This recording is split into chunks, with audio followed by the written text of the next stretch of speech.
All right, guys, here is Destructor taking us off with Breath of the Wild. And whenever you're ready, give us a countdown and good luck. Thank you, thank you. Well, I guess I'm gonna just start the intro of the game right now. We've got a bit of a minute before the timer can actually start. The timer will start when we take control of Link, so I'll give you a little bit of a countdown from 3 to get you started. But we've got about a minute to watch this cutscene before. So I'm going to, first of all, hello everybody, welcome. I am Destructor, a French speedrunner of The Legend of Zelda Breath of the Wild and a few Metroid games as well. So this is The Legend of Zelda on Nintendo Switch. This game can be played either on Wii U or Nintendo Switch, and Switch is just simply the best because the loading times are faster. It's also a bit more stable, depending on it lags less, so there are areas of the game where lagging can just mess you up a little bit. Thank you everybody for the good luck. I'm gonna try to give you a very good run and entertain you all. So the timer is going to start soon, so get ready. I'm gonna give you a countdown. So 3, 2, 1, go. And we're off. So first of all, the game is in French simply because this Zelda game has like voice lines in it. It's dubbed, and French happens to be the fastest language in this one. For a very long time, we thought that French and German were the two fastest languages, with only German being behind by 1 frame, but we actually noticed that it was behind by like 10 frames, so everybody is back to French now. And first, I'm going to get out of this shrine, which is the Shrine of Resurrection. I'm going to clip out of it using the Sheikah Slate that we just took here. I'm going to go into this corner, look at a precise angle, and I'm going to try to take my Sheikah Slate out. There we go. So I just used the scope of the Sheikah Slate, and what it does is that it readjusts Link's position a little bit, and with a precise angle, it allows me to get out of the Shrine of Resurrection. Now I'm gonna go get back in bounds. So what I did, what you do with this clip is just simply skipping all the... You have 2 very long cutscenes that takes about like 2 to 3 minutes to watch when you combine them. So yeah, very annoying. And also, you get that very beautiful cutscene that shows you the entire area of the Great Plateau, the world of Breath of the Wild. This cutscene actually activates the weather cycle and the time cycle within the game. So now that I skipped it, I will...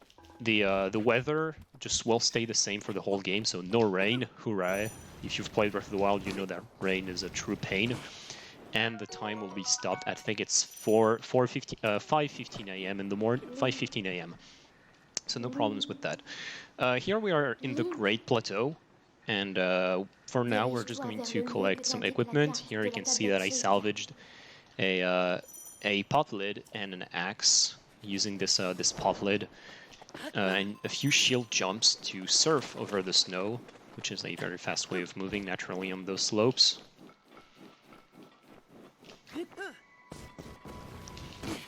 And I'm gonna head towards this Bokoblin camp, because I need a few arrows right there in this chest, and I'm also going to take this guy's bow. So these Bokoblins can be a bit annoying. There we go, double hits, so no problem. If this guy behind with the like the stick can just hit you in the face, which isn't really what you want. You can see I'm also in the cold area, so I'm constantly taking damage, which is also why in a marathon or race setting you usually want to take a bit of food, which I did earlier.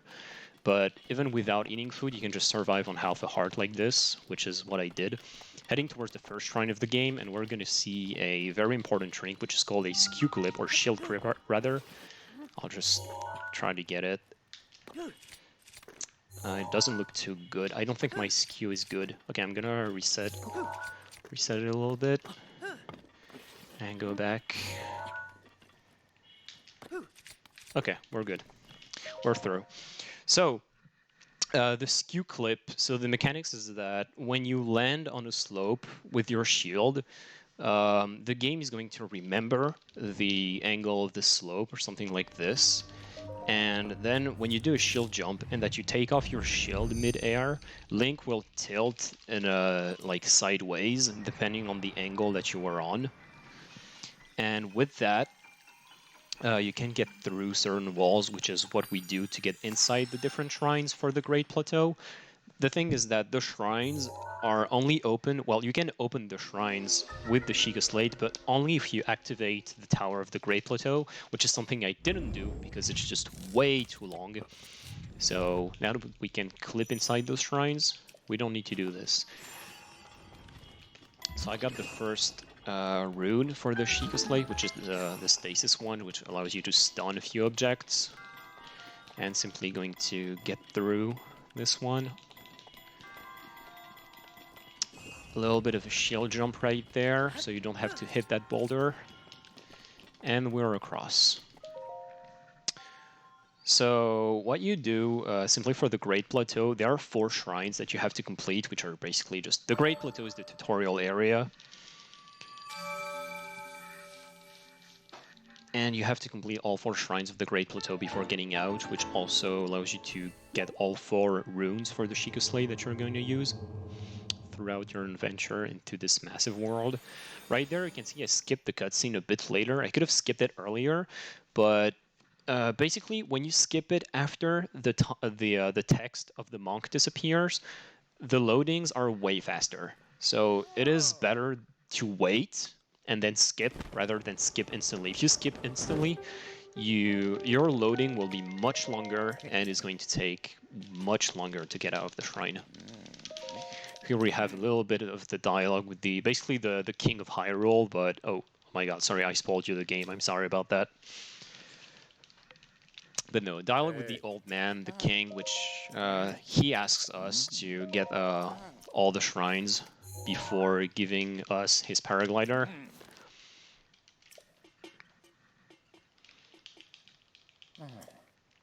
Now I'm gonna use again the stasis rune a little bit. I'm going to stun this boulder, charge it with a few hex hits, doing some spinning, and then I'm going to use to propel myself in the air, get up here, and I'm going to go to another Bokoblin camp to do what we call a bullet time bounce.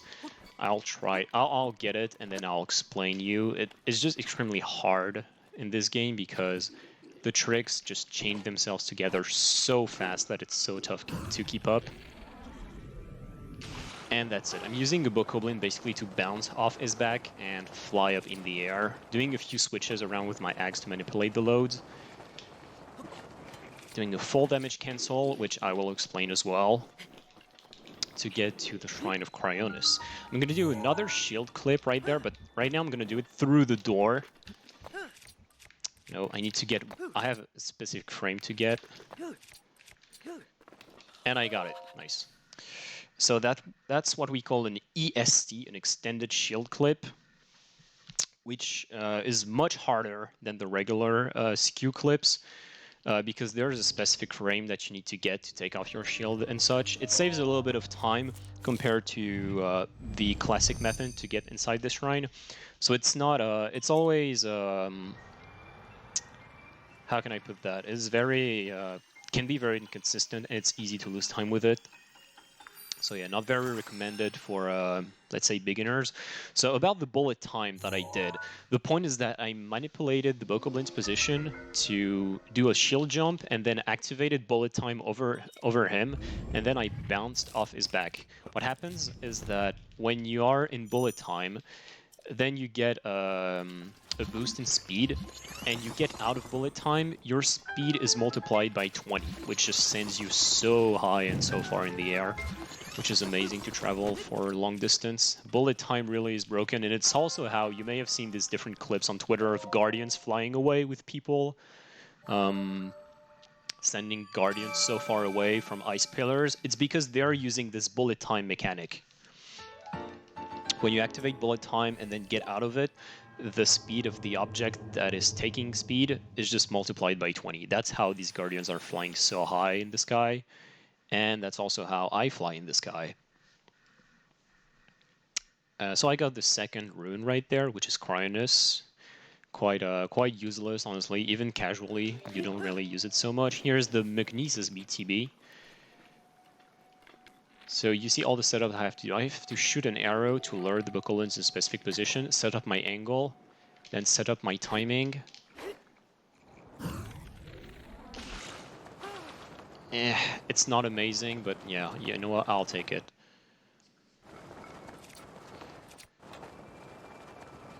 We'll do with it.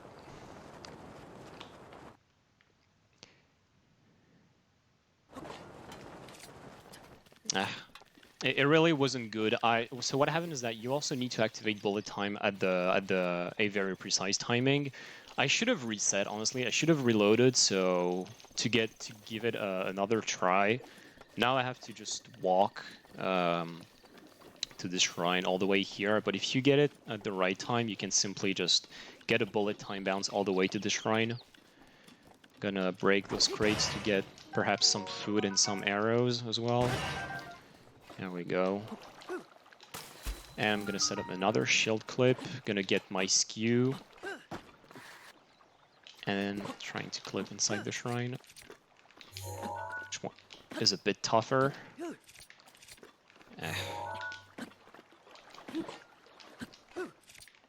Okay, I don't like it, so I'm gonna reset my skew again and try to get another. I very much prefer this setup over the one from the left one. There we go, and now I have to clip inside the elevator, same with a shield clip, and there we go, I'm inside.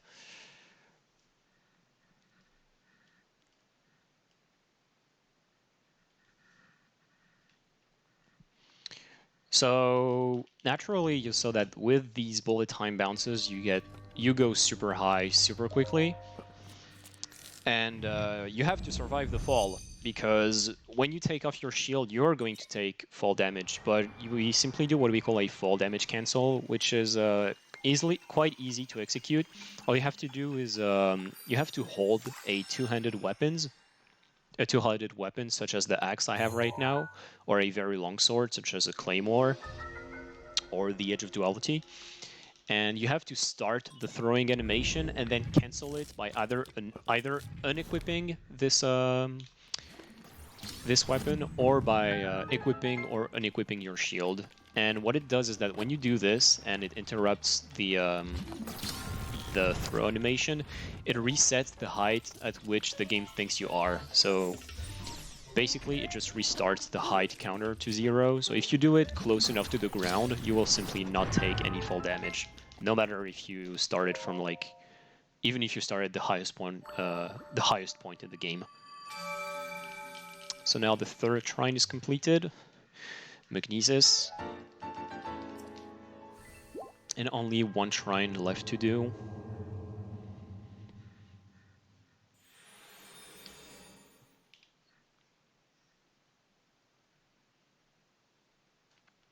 As always, just skip the cutscene a little bit later so we get a faster load.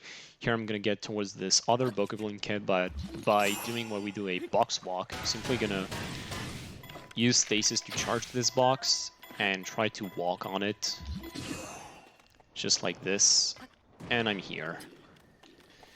Alright, I didn't have the greatest of angles, so RNG. Okay, yeah, this is not great. Oh, perhaps. Oh, I'm gonna get a low angle. Oh, that's perfect. This is amazing. Because I'm getting a really low angle and it's super fast. So again, fall damage cancel. You get off your shield, you hold your two-handed weapon, you start to throw it, and then you switch your weapon around, and it just resets the height at which the game thinks you are, so you don't die. Another skew clip. Get inside, and you're inside again.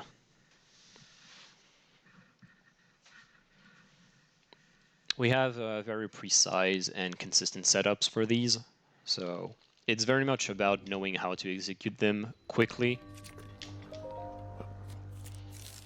Also, another method that I didn't mention is what we call whistle sprinting. Basically, you may have seen me sprinting and also reloading my stamina at the same time. It's because when you hold down the whistle button and mash the sprint button, what happens is that you get somewhat of a sprint that is still slower than the regular sprint, but faster than walking, so you can restore your stamina this way. So here I'm going to do another trick that we call the Wind Bomb, the one that completely revolutionized longer categories. Using bullet time right there, and there we go. What I'm doing is I'm dropping a first bomb. I'm jumping, I'm dropping a first bomb, activating bullet time, dropping a second, and then detonating the first one. So what it does is that the first bomb propels the second one into Link's back, or is rare, depending on how you see it. And you simply just fly away using the momentum of that second bomb. This trick was revolutionary simply because you can do it everywhere. You have a little bit of a void, a little bit of height, anywhere you can activate bullet time, and you can start launches from pretty much everywhere in the game. So it's quite insane. In any percent, it doesn't have the same impact, but for longer categories where you move into the overworld, it is absolutely game breaking. So now we've completed all 4 shrines of the Great Plateau, so the king comes back and he says, hey, dude, yo, let's go to the Temple of Time, let's have a beer and such, and I'm gonna give you my paraglider, see ya, loser. So now I need to get to the Temple of Time, and I'm gonna do another wind bomb to get there. See, here I didn't activate bullet time at the proper timing. This one is a bit tough. Nice. I turned there during bullet time a little bit to change the angle of my wind bomb. Turn wind bombs are quite tough and also a bit strange. I don't really understand them myself. But what it does is that it basically just changes the angle at which you will go and also your speed sometimes. I'm going to do a tree launch that you may have seen. If you've watched Terminal Montage's video of the speedrun of this game, you have seen this scene. What in the name of hell yeah? And this is legit what we do. We charge up a tree, and we go flying.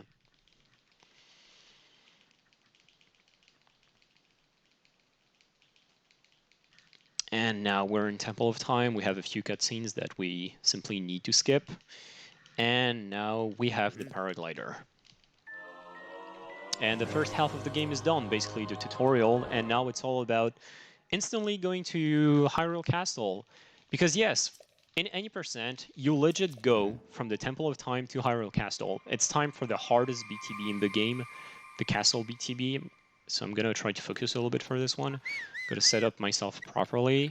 I'm whistling to get the Bokoblin's attention, shooting an arrow to get his own attention again, and then... so... Nice, first try. That's perfect. Okay, that's amazing. You only have 2 frames to activate bullet time right here. If you do it too early, you don't have enough stamina to get all the way to the castle. And if you do it too late, you simply crash down on the floor. And one thing that is also extremely important, I need to get it first try. What happens is that I still have the skew of the shield stored in the game's memory, and it gives me a little bit more height for some reason. Oh yeah, I need to get my amiibos. Okay, I have my amiibos ready. I'll explain probably a little bit later the difference between amiibo and no amiibo. But I get a bit more height, and if I reload and don't get the BTB first try, the skew will be gone, and I will not have this height necessary. But with this height, I can instantly... Oh, beautiful. Wait, can I... Oh... Okay, we're fine. We're fine. We're fine, everybody. I had plane mode activated. Okay, that's one amiibo. Okay, we're good. We're good. Everything's fine, fellas. We're good. So I'm using amiibos to get different types of fish that I need to cook. Okay, that's perfect. No, I needed this. Okay, I'm a little bit confused. I need this. Okay, the castle is loading. Okay, it's fine. So the castle, you see, the game is just so confused. And we're basically so fast that the game actually takes time to load. And the castle cutscene wasn't even loaded yet. Okay, we're fine. We're back on tracks. So what happened there is that I used a few amiibos to get some types of fish that I'm going to use to cook a dish that is going to boost my my attack.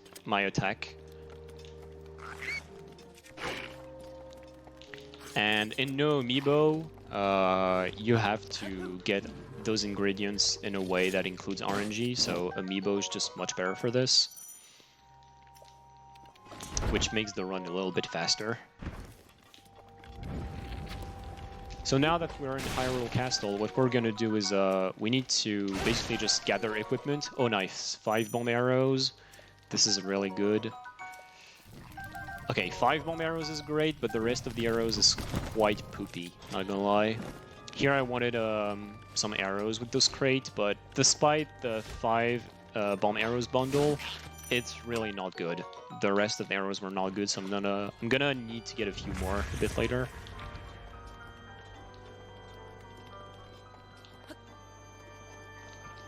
Also, I'm probably gonna do this. I don't think I need this one. I don't think I need it. Oh well, it's fine. I'm gonna use a bomb to distract these 2 moblins, so I can sneak strike this one. Then I'm gonna light up the fire over here. No, what I want is the I don't want all of this. Don't give me all of that junk. There we go. That's what I wanted. The Stone Smasher, and now I can cook my fish with the shroom and the banana. There we go. Attack up by 3, and I'm gonna do this just by super extra safety if I want to survive a deadly attack later, but that's just for safety. I've never even done it before. So now I have everything I wanted, all the equipment I wanted, and it's time to go fight the boss. So I'm gonna do a few wind bombs over here to go fly. I'm gonna just do a little bit of a deviation here. I'm gonna take a few more arrows in this chest.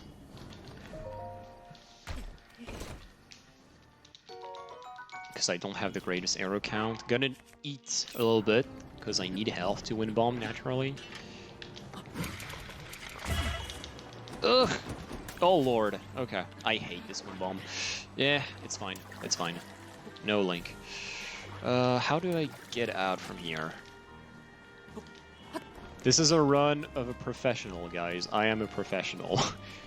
Wait, how do I get how do I get out of here? From here, I think. Oh lord. Hello, pal. Yeah, okay. I need to go over here. We're fine, we're fine, we're fine.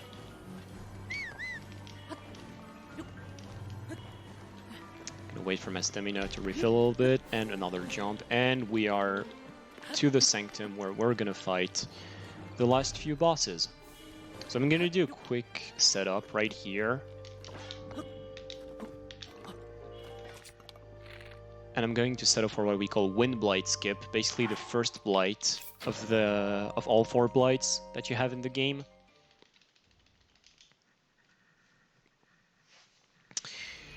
There we go. You can see that Wind Blight is having a little bit of an existential crisis right there, and it simply decided to get it over with and blew up. Kaboom! So what happens is that during the cutscene, entities such as arrows are still existent. So what I did was to simply shoot an arrow and walk into the cutscene. So during Windblight's appearance, it was constantly taking the damage from the arrow, and it simply allows us to skip the first boss by basically killing it during its own cutscene, which is quite amazing.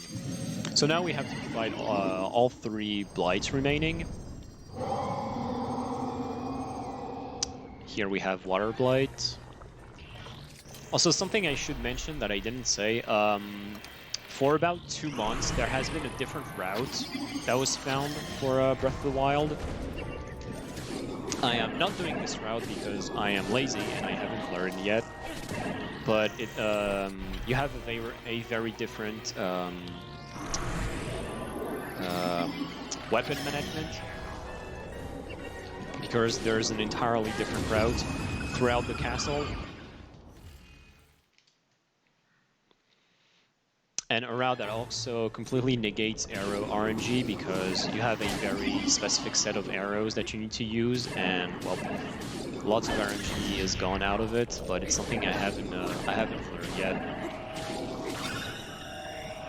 So I'm simply working with what I have for now. Now to Fire Blight. The setups for all the blights are quite easy to follow. If you just know how to fight them, they're quite safe. What am I doing? There we go. Where are you? Come here.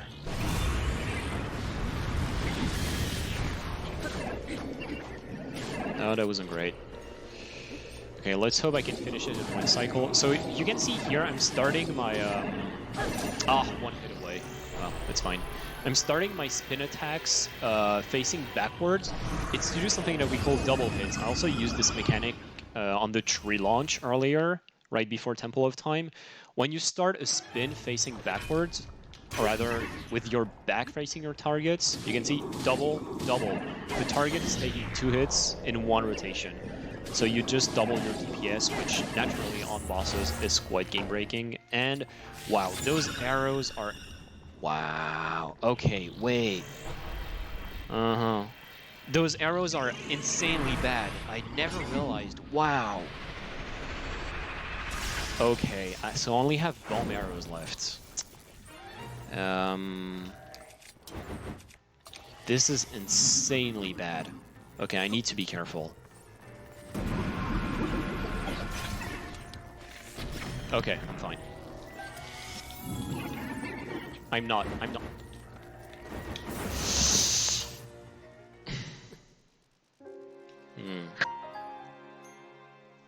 Well, I am sorry, but I guess we're going overestimate then.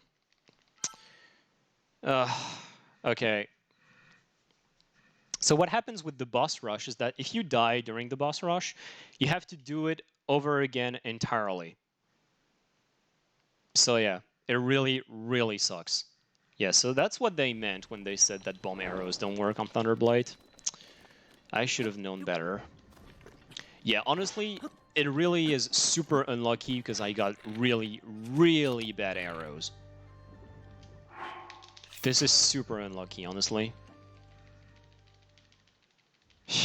Yeah, and it annoys me a little bit, so I guess we're going overestimate, unfortunately. But yeah, kind of my fault for not knowing how to deal with this, but it's just something you never deal with. It's something I've never had to deal with before.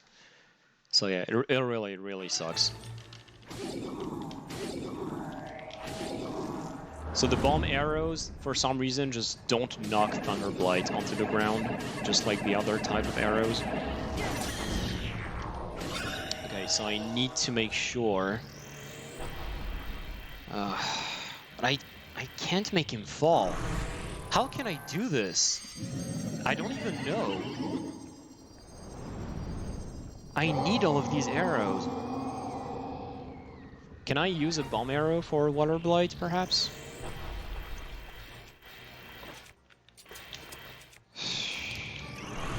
Yeah, I mean, I'll have to. Yeah.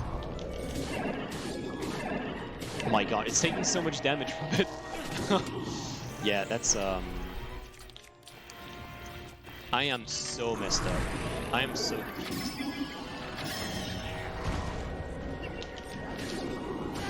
Yep.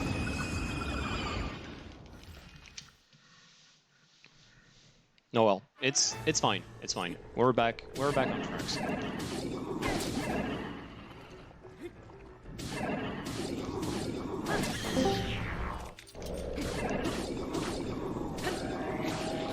Alright, here I could, something I usually do is just throw my sword into Fire Blight. But, it's just a little bit faster to throw it into him to end the cycle and deal more damage. But I want to keep that sword for the fight against Calamity Ganon because,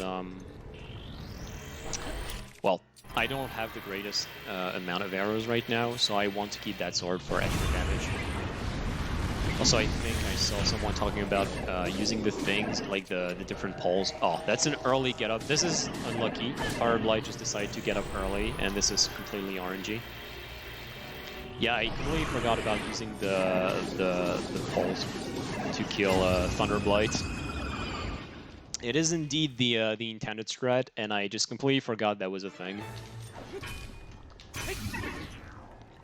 But we're good now. I saved a few arrows for it, so I don't even need to do this. So again, using my spin attacks to deal damage into him. A headshot here for more damage.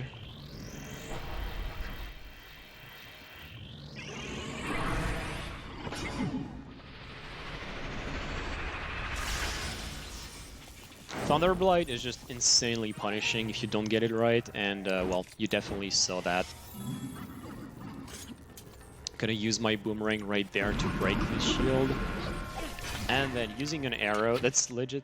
Yeah, that's pretty much the only arrow I have. Breaking the shield again, and using the Royal Claymore to finish it off. Again with the double hits. Okay, actually we can still finish Underestimate. So now is the fight against Calamity Ganon, which is extremely dangerous. Gonna start by throwing my Claymore into its face. Then gonna do a bit of a flurry rush by dodging that hit. We're good. And now it's all about trying to manipulate Calamity Ganon.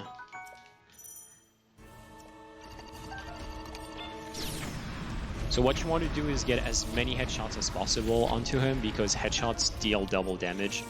Right now I only have bomb arrows. There's a bundle of 5 arrows somewhere in this arena, but I don't think I'm going to take it. I'm just going to try to focus and get these headshots. And perhaps a few flurry rushes. You have to knock Calamity off this wall by using 2 bomb arrows or 1 headshot with a bomb arrow. Okay, I'm gonna have to do, I think, 2 flurry rushes to finish him off. I just need to pray that it doesn't go to the wall. Okay, we're fine. Whew, that was tough. Okay, we're back. There we go. Now onto the second phase. He gets his super armor, and to break it, you need to just parry a laser back into his face. Which I did. Nice. So now a little bit of a setup, going 3 hits right there, and now taking another 2-handed weapon. I'm going to do what's called a stun lock. Basically by slamming into the ground at a precise timing, and the window is quite large for it, you can just simply lock him into its this pattern. As soon as he plants the spear into the ground, I can slam with a 2-handed weapon, and it just traps him in this cycle where he keeps falling down despite trying to put his super armor back on. And you can just simply finish the second phase like this. You can also see in the top left that my my dish with my attack up is slowly running out, but I am fine. I can easily finish the fight like this. This is going to be the last spin. And that's it. That was Calamity Ganon.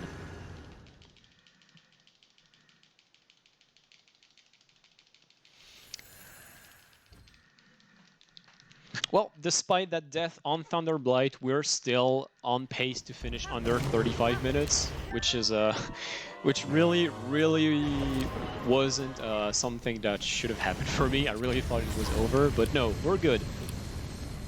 So now we're against Dark Beast Ganon, but the boss rush is over, and from this point there's not really much to do. Dark Beast Ganon is a little bit of an auto-scroller. You can lose time on him if you miss your shots, but yeah, all you have to do is just move properly with your horse, wait for Zelda to weaken his spots, and then shoot them with the ball of light.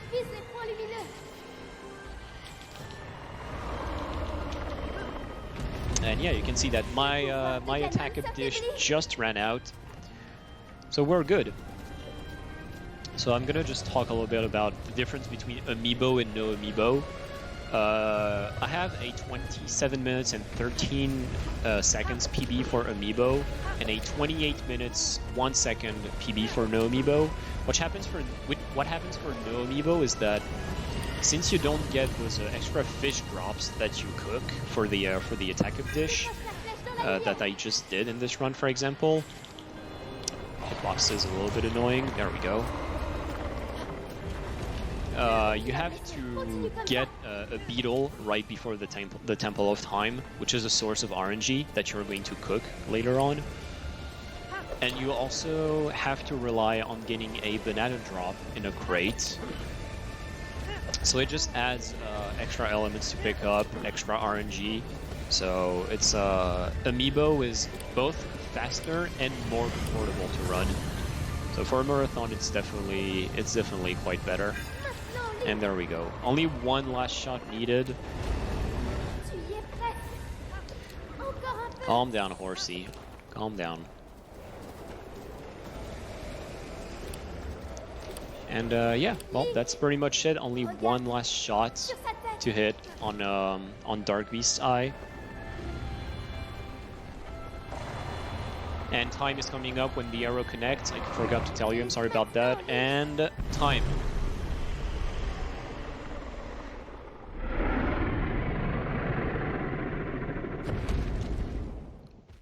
GG. Thank you. I'm gonna skip this cutscene right there just because it is quite loud. So hey, let's go back to a bit more of a peaceful cutscene where we're reunited with Princess Zelda only after 35 minutes. You know, Link sleeps for 100 years and saves the princess in 35 minutes. That's a good investment, I must say. Congrats, Destructor, on pulling that run back together, because it sounded like for a second there it became Phantom Tracks and just derailed, and it seems like you got it right back. Yeah, definitely. 20 seconds away from the estimate, and I got so scared. What happens is that I really got unlucky with the amount of arrows I got, and I really got stuck in a situation where I wasn't prepared for that Thunderblight. I didn't know how to play Thunderblight in a backup way, let's just say. I didn't know how to play it in another way than the most optimal one, so I ended up choking, but hey, we're fine, we're fine. Yeah, thank you so much for that run, and coming up next is Typing of the Dead. That's going to do it for me this evening, or this morning, wherever you are. Up next as your host will be Sham. Everyone have a great day. Thank you for having me. Bye everyone, and enjoy Game Over Cancer.